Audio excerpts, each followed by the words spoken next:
Welcome to next exam. आज है 3 जून 2018 और 3 जून 2018 से करंट अफेयर्स के जितने भी इंपॉर्टेंट क्वेश्चन बन सकते हैं सारे हम इस वीडियो में डिस्कस करेंगे।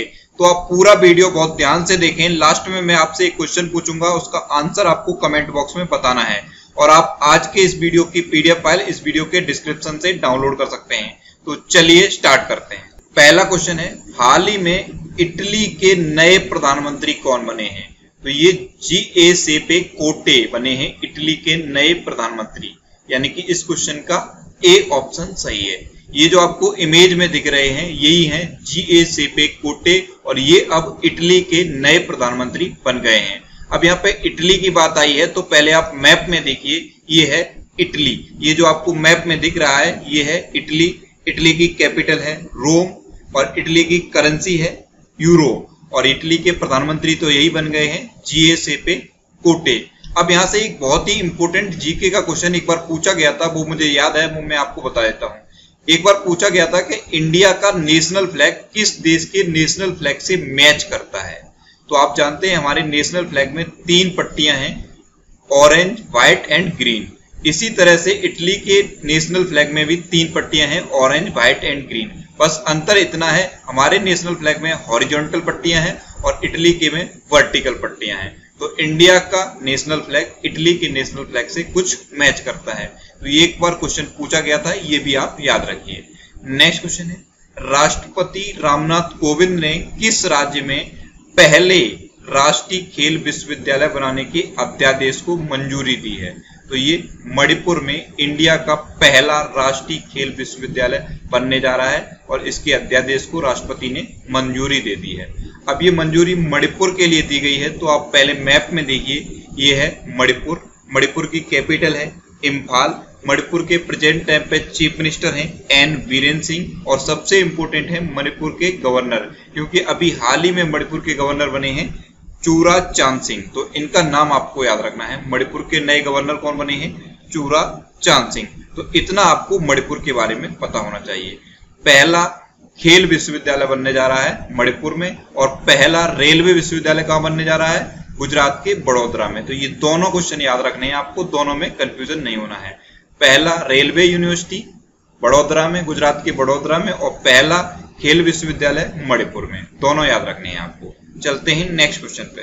नेक्स्ट क्वेश्चन है, हाल ही में भारत ने किस देश के साथ नर्सिंग में एमआरए पर हस्ताक्षर किए हैं?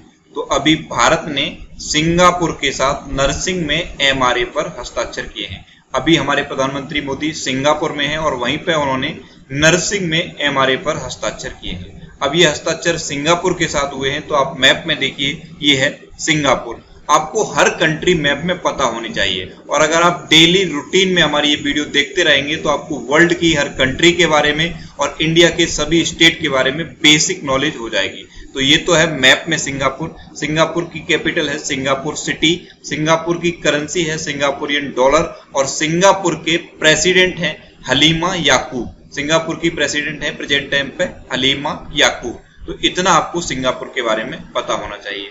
अब यहाँ पे ये जो टर्म आया है एमआरए, तो इसकी फुल फॉर्म भी आपको पता होनी चाहिए। तो इसकी फुल फॉर्म आप नोट कर लीजिए। एमआरए की फुल फॉर्म होती है म्यूचुअल रिकॉग्निशन एग्रीमेंट। तो ये म्यूचुअल रिकॉग्निशन एग्रीमेंट नर्सिंग में किसके साथ साइन हुआ है? सिंगापुर के साथ साइन हुआ है। तो ये आपको याद रखना है। नेक्स्ट क्वेश्चन है, हाल ही में भारत की पहली उन्नत, इस उन्नत को मैं हाईलाइट कर रहा हूं, ध्यान रखना, भारत की पहली उन्नत डीएनए फॉरेंसिक लैब की आधारशिला कहाँ रखी गई है? तो ये चंडीगढ़ में रखी गई है। हमारी प्रेजेंट टाइम की महिला एवं बाल कल्याण मंत्री हैं मेनका गांधी और इन्होंने ही भारत की पहली उन्नत डीएनए फॉरेंसिक लैब की आधारशिला चंडीगढ़ में रखी है। अब ये आधारशिला चंडीगढ़ में रखी गई है तो पहले आप मैप में देखिए, ये है चंडीगढ़। ये जो आपको पंजाब और हरियाणा के बीच में छोटा सा दिख रहा है ये है चंडीगढ़। और आप जानते हैं पंजाब और हरियाणा दोनों की ही राजधानी है चंडीगढ़ और चंडीगढ़ खुद में भी एक केंद्र शासित प्रदेश है, यानी कि यूनियन टेरिटरी है। अब क्वेश्चन माइंड में ये आ जाता है कि चंडीगढ़ यूनियन टेरिटरी बना कब? तो 1 नवंबर 1966 को चंडीगढ़ यूनियन टेरिटरी बना था, यानी कि केंद्र शासित प्रदेश बना था। अब मैंने इस उन्नत शब्द पर इतना जोर क्यों दिया था ये मैं आपको बता देता हूँ। इंडिया में ऑलरेडी 6 केंद्रीय फॉरेंसिक लैब हैं 6 ऑलरेडी हैं, लेकिन ये पहली उन्नत डीएनए फॉरेंसिक लैब बनने जा रही है। इस उन्नत पे मैंने इसीलिए जोर दिया था। 6 फॉरेंसिक लैब ऑलरेडी हैं, लेकिन पहली उन्नत फॉरेंसिक लैब चंडीगढ़ में बनने जा रही है। अब ये 6 कहाँ पे हैं? तो इन 6 में पहली तो एक चंडीगढ़ में ही है, एक गुवाहाटी में है, एक कोलकाता में है, एक हैदराबाद में है, एक पुणे में है और एक भोपाल में है। तो ये 6 केंद्रीय फॉरेंसिक लैब इंडिया में ऑलरेडी हैं, लेकिन पहली उन्नत फॉरेंसिक लैब बनने जा रही है चंडीगढ़ में। तो इस क्वेश्चन से आपको इतनी जानकारी मिलती है। नेक्स्ट क्वेश्चन है, हाल ही में प्रधानमंत्री मोदी ने किसे पद्मश्री से सम्मानित किया है? तो अभी हमारे प्रधानमंत्री नरेंद्र मोदी ने टॉमी कोह को पद्मश्री से सम्मानित किया है। अब ये टॉमी कोह कौन है? ये आप इमेज में देखिए, ये है टॉमी कोह और ये सिंगापुर के पूर्व राजनयिक हैं और इन्हें अभी हाल ही में हमारे प्रधानमंत्री मोदी ने पद्मश्री अवार्ड से सम्मानित किया है। अब यहाँ पे पद्मश्री की बात आई है तो मैं आपको पद्मश्री अवार्ड के बारे में बता देता हूँ। सबसे पहले तो आप ये याद रखिए कि पद्मश्री अवार्ड की शुरुआत हुई थी 1954 में, यानी कि पहला पद्मश्री अवार्ड दिया गया था 1954 में। ये इंडिया का चौथा सबसे बड़ा नागरिक अवार्ड है, चौथा। अब चौथा है तो पहला, दूसरा और तीसरा कौन कौन सा है? तो पहला तो आप जानते ही कौन सा है, भारत रत्न। दूसरा कौन सा है, पद्म विभूषण। और तीसरा कौन सा है, पद्म भूषण। और चौथा तो यही है, पद्मश्री। तो ये इंडिया के 4 बड़े नागरिक अवार्ड हैं। पहला भारत रत्न, दूसरा पद्म विभूषण, तीसरा पद्म भूषण और चौथा पद्मश्री। तो ये पद्मश्री से अभी हाल ही में टॉमी कोह को सम्मानित किया गया है और ये सिंगापुर के पूर्व राजनयिक हैं। चलते हैं नेक्स्ट क्वेश्चन पे। नेक्स्ट क्वेश्चन है, हाल ही में प्रधानमंत्री मोदी ने सिंगापुर के साथ कितने प्रमुख समझौतों पर हस्ताक्षर किए हैं? यहाँ पे मैं प्रमुख शब्द पे बहुत जोर दे रहा हूँ, इसे ध्यान रखना आप। सिंगापुर के साथ वैसे तो 14 समझौते पर हस्ताक्षर किए गए हैं, लेकिन इनमें से 8 प्रमुख हैं।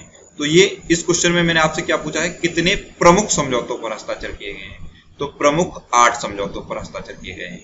अगर आपसे सिंपल पूछा जाए कितने समझौतों पर हस्ताक्षर हुए हैं, तो 14 पे हुए हैं। और अगर आपसे पूछा जाए कि कितने प्रमुख समझौतों पर हस्ताक्षर हुए हैं, तो 8 प्रमुख समझौतों पर हस्ताक्षर किए हैं।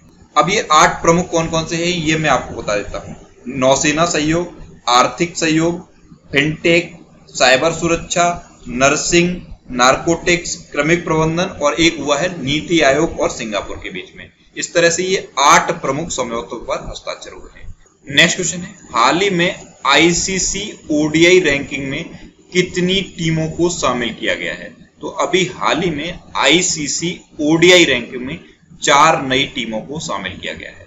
अब ये 4 नई टीम कौन कौन सी हैं जिन्हें शामिल किया गया है? तो ये है नेपाल, नीदरलैंड, स्कॉटलैंड और यूएई। ये 4 नई टीमें अब आईसीसी ओडीआई रैंकिंग में शामिल हो गई हैं। तो ये 4 देशों की नई टीमें शामिल हुई हैं। तो इन चारों देशों के बारे में मैं आपको बता देता हूँ। पहले आप नेपाल के बारे में देखिए, ये है मैप में नेपाल। नेपाल की कैपिटल है काठमांडू। नेपाल की प्रेजेंट टाइम पे प्रेसिडेंट हैं विद्या देवी भंडारी और नेपाल के प्रेजेंट टाइम पे प्राइम मिनिस्टर हैं केपी शर्मा ओली। अब आते हैं नीदरलैंड पे। आप मैप में देखिए, ये है नीदरलैंड। ये जो आपको मैप में दिख रहा है, ये है नीदरलैंड। नीदरलैंड की कैपिटल है एम्स्टर्डम और नीदरलैंड की करेंसी है यूरो। और नीदरलैंड के अभी प्रेजेंट टाइम पे प्राइम मिनिस्टर हैं मार्क रूट, जो अभी हाल ही में भारत के दौरे पर भी आए थे। कौन है नीदरलैंड के प्राइम मिनिस्टर? Mark root. ये अभी हाल ही में भारत के दौरे पर भी आए थे। अब आते हैं स्कॉटलैंड पे। पहले आप मैप में देखिए, ये है स्कॉटलैंड। ये जो आपको मैप में दिख रहा है, ये है स्कॉटलैंड। स्कॉटलैंड की कैपिटल है ईडनबर्ग और स्कॉटलैंड की करेंसी है पाउंड स्टर्लिंग। अब आते हैं यूएई पे। तो ये है मैप में यूएई। ये जो आपको इमेज में दिख रहा है, ये है यूएई, यानी कि यूनाइटेड अरब एमिरेट्स, और हिंदी में कहें तो संयुक्त अरब अमीरात। तो यूएई की कैपिटल है अबू धाबी। यूएई के प्रेजेंट टाइम पे प्रेसिडेंट है खलीफा बिन जयाद अल नहयान और यूएई की करेंसी है यूएई दिरहम। तो ये 4 देश हैं जिनकी टीमें अब आईसीसी ओडीआई रैंकिंग में शामिल हो गई। नेक्स्ट क्वेश्चन है, हाल ही में बेनामी लेन देन सूचना पुरस्कार योजना किसने शुरू की है? तो ये आयकर विभाग ने शुरू की है, यानी कि इस क्वेश्चन का सी ऑप्शन सही है। बेनामी संपत्ति के लेन देन की अगर आप सूचना देंगे तो आपको पुरस्कार दिया जाएगा। ये योजना शुरू की है आयकर विभाग ने, तो ये आपको याद रखना है। नेक्स्ट क्वेश्चन है, हाल ही में सेवा भोज योजना किसने शुरू की है? तो ये केंद्रीय संस्कृत मंत्रालय ने शुरू की है। अब ये सेवा भोज योजना है क्या? आपने देखा होगा, आप गुरुद्वारे में जाएंगे तो वहां पे लंगर होता है, मंदिर में जाएंगे तो प्रसाद बंटता है और भंडारा होता है। तो अगर आप लंगर, प्रसाद और भंडारे के लिए अगर कोई सामग्री खरीदते हैं तो उस पर आपको CGST और IGST नहीं देना होगा। अब ये CGST और IGST क्या है, ये माइंड में आ जाता है। तो GST 3 प्रकार का है, एक CGST है, एक IGST है और एक SGST है। तो अगर आप भंडारे, लंगर और प्रसाद के लिए कोई सामान खरीदेंगे तो आपको ये 2 GST नहीं देने होंगे, एक CGST और IGST, यानी कि केंद्र वाला GST और इंटीग्रेटेड GST, ये आपको नहीं देना होगा। अभी तो स्टेट GST अभी तक आपको देना है, लेकिन इसकी भी मांग चल रही है कि इससे भी छूट दी जाए, लेकिन ये 2 छूट दी जा चुकी हैं। CGST और IGST आपको नहीं देना है अगर आप लंगर, भंडारे या प्रसाद के लिए कोई भी सामग्री खरीद रहे हैं। इसीलिए ये सेवा योजना शुरू की गई है। इसका नाम रखा गया है सेवा भोज योजना और इसका अनाउंसमेंट किया है केंद्रीय खाद्य प्रसंस्करण उद्योग मंत्री हरसिमरत कौर बादल ने। तो इनका नाम भी आपको याद रखना है। नेक्स्ट क्वेश्चन है, हाल ही में किस देश ने नकाब और बुर्के पर पाबंदी लगाई है? तो ये डेनमार्क ने अब नकाब और बुर्के पर प्रतिबंध लगा दिया है।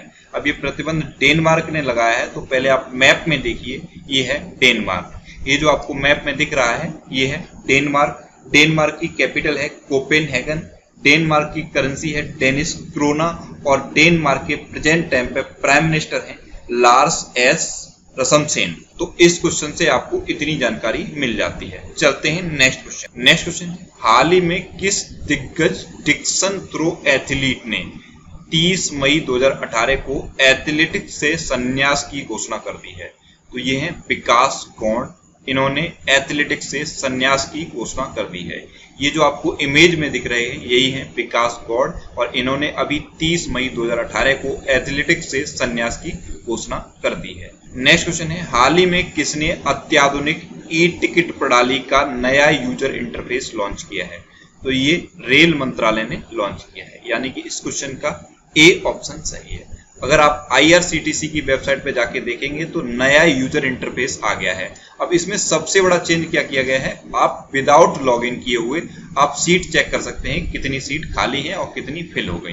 पहले आपको लॉगिन करना पड़ता था, लेकिन अब आप विदाउट लॉगिन खुद ही चेक कर सकते हैं कितनी सीट फिल हो चुकी हैं और कितनी सीट अभी तक खाली हैं। इसके अलावा भी और चेंज किए गए हैं, लेकिन सबसे बड़ा चेंज यही है कि आप बिना लॉगिन किए हुए सीट चेक कर सकते हैं।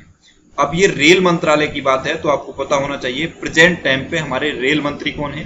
तो प्रेजेंट टाइम पे हमारे रेल मंत्री हैं पीयूष गोयल। और एक और जीके का बहुत क्वेश्चन पूछा जाता है कि स्वतंत्र भारत के पहले रेल मंत्री कौन थे? तो इनका नाम आपको याद रखना है। स्वतंत्र भारत के पहले रेल मंत्री थे जॉन मथाई। तो इस क्वेश्चन से आपको इतनी जानकारी मिलती है।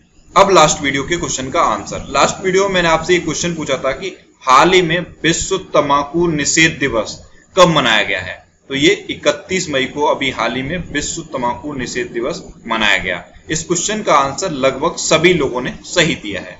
अब आपके लिए आज का क्वेश्चन पूछने से पहले मैं आपको एक बार फिर बता दूं, हम हमारे फेसबुक पेज पर अलग अलग कॉम्पिटिटिव एग्जाम में पूछे गए प्रीवियस ईयर के क्वेश्चन पोस्ट करते हैं और आप जानते हैं प्रीवियस ईयर के क्वेश्चन आपको बहुत हेल्प करते हैं। तो आप फेसबुक पर नेक्स्ट एग्जाम सर्च करके हमारा फेसबुक पेज ज्वाइन कर सकते हैं और आप उन क्वेश्चन को जरूर सॉल्व करिए। आज का आपके लिए क्वेश्चन है, हाल ही में आंध्र प्रदेश का राजकीय पशु किसे घोषित किया गया है? 4 ऑप्शन दिए गए हैं, बारहसिंगा, काला हिरन, चीता या बाघ। तो इनमें से आपको बताना है कि अभी हाल ही में आंध्र प्रदेश का राजकीय पशु किसे घोषित किया गया है। जो भी क्वेश्चन मैं आपसे पूछता हूं उसका आंसर आप जरूर दिया करो। अगर आपको कोई भी डाउट होता है तो आप इंस्टाग्राम पे इंद्रेश आरसी INDRESHRC इंस्टाग्राम पे इंद्रेश आरसी सर्च करके मेरे साथ जुड़ सकते हो और कोई भी डाउट डिस्कस कर सकते हो। तो ये था आज का हमारा करंट अफेयर्स का वीडियो। आपको ये वीडियो कैसा लगा प्लीज कमेंट बॉक्स में जरूर बताना और अगर ये वीडियो आपको अच्छा लगा है तो इसे लाइक और शेयर जरूर करना। और अगर अभी तक भी आपने हमारे इस चैनल को सब्सक्राइब नहीं किया है तो इसे आप सब्सक्राइब जरूर कर लें और सब्सक्राइब करने के बाद आप बराबर वाले बेल आइकन पर जरूर क्लिक करें, जिससे कि आपको डेली मॉर्निंग में करंट अफेयर्स की वीडियो मिलती रहे। Thanks for watching, have an awesome day.